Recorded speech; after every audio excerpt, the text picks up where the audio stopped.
In the past few weeks or so, I haven't used social media that much. I only used it to reply to a friend's message or something.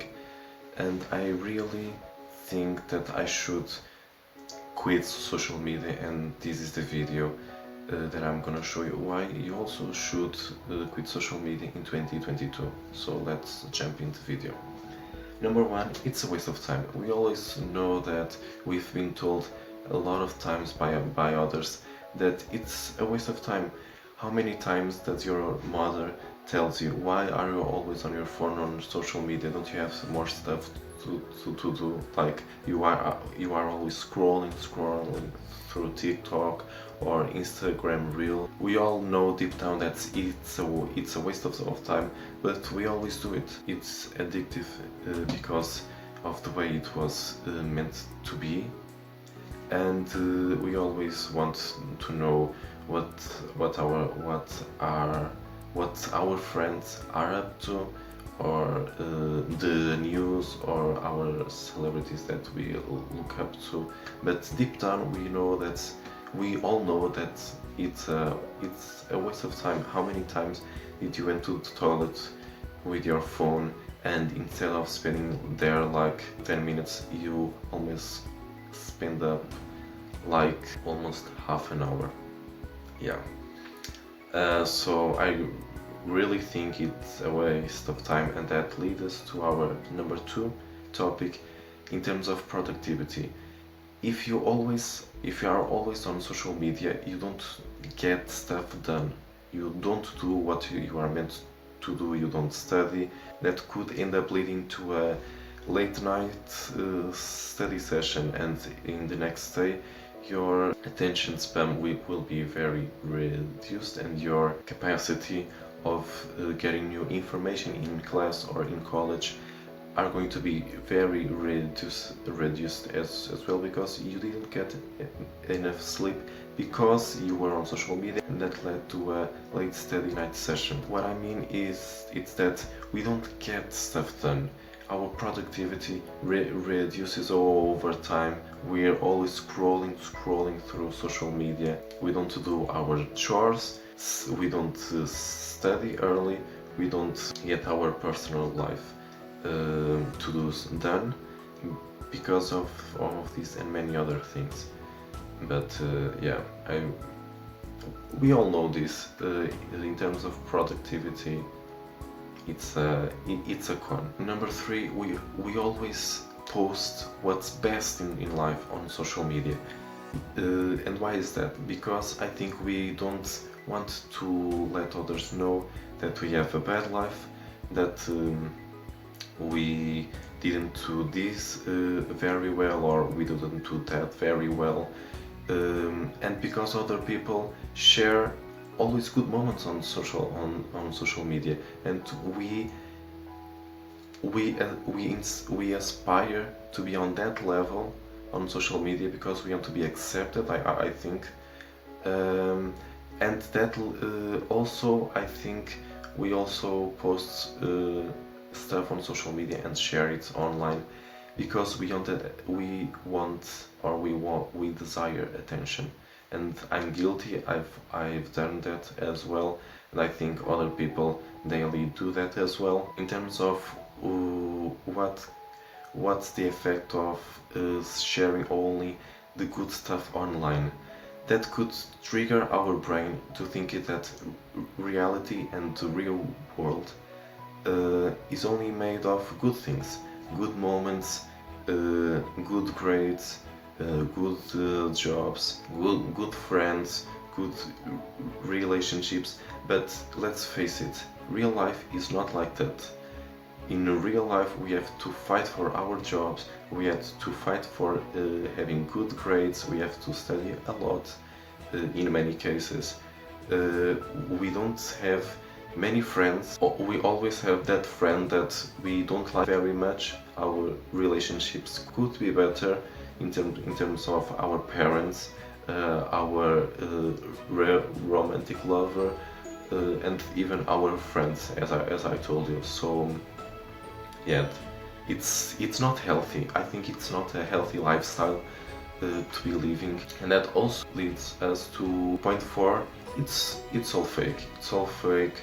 We all know that, but we enjoy posting stuff because we want to be on the same boat as everyone else, because we want to be accepted. Like, I think this way.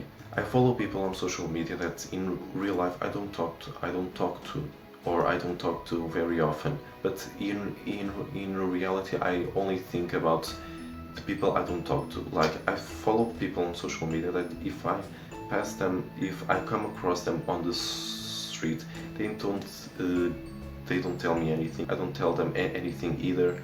So it's all fake. We have a lot of followers that in real life, and I'm not talking about celebrities. I'm talking about that college student that live right next to your door, or that friend you always go to school, or that friend that went to the same school as you. We I don't like the fact that I follow people on social media that I don't talk to.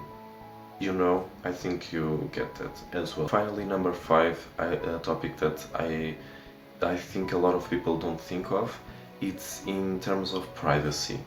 We all know that what we share online, it's up to us, and we are guilty if we share a not so good thing online, or if we say a not so good thing online. And a lot of people don't realize that. For example, Instagram privacy policy. Have you read it? I'm not saying that I've read it. I think a lot of people don't know how their data is handled, how their photos, how their videos, in summary, how their life is handled on social media, how our information is transmitted to third parties. A lot of people don't realize that, and don't care, honestly. They don't care because they want to be on social media, and I'm guilty of that as well. For example, Be Real, the app. Now it's a well-known app, I think, and a lot of my friends have it, and they share moments there, and I would like to also be there. But I look up their privacy policy, and I don't really like how data is stored, how data is shared, how data is handled. And one of my friends told me, "Oh, do you want to join Be Real? Do you want to create a Be Real account?" And I'm like, "No thanks," because I don't like their privacy policy. And I think more and more people should be aware that, for example, Be Real, Instagram, they're not open source. We don't know their code stuff, how their app was code. So even though we have information on how our information is handled and shared with third parties and stored through reading their privacy policy, we don't really know how our data is handled, because we don't have access to the code, because they are closed source. For example, in my life, I'm becoming more and more aware of this, and I tell friends, use as much open source apps as possible, as you could use, because open source apps should be trusted. On the other hand, as I've told you, we have responsibility of on what we share online, on what we say, so we should be aware of that. Like, think twice before we post something, if you don't want to quit social media at all.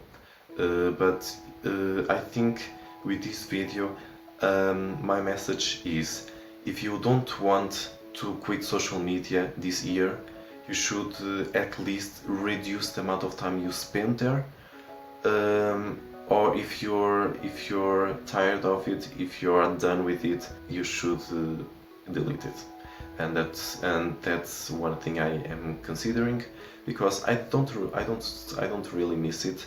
I guess if I deleted my social media accounts, I wouldn't be able to know some things that, for example, I liked some celebrities and what they do. Even though I could know what they are doing through other sources, it's always good, like if you are using Instagram, receiving a notification like this person posted something, and you think, okay, then this should be good. If you don't use social media, or for example, if you don't use Instagram, you don't have direct access to this kind of functionality.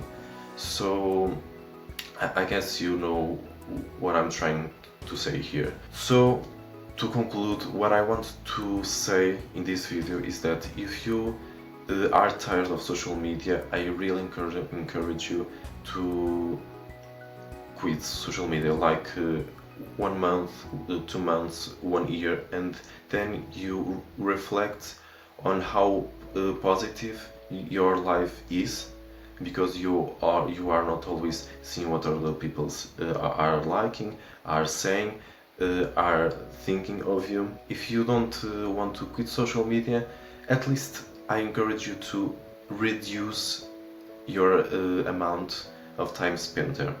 So yeah, that's all for this video. Bye.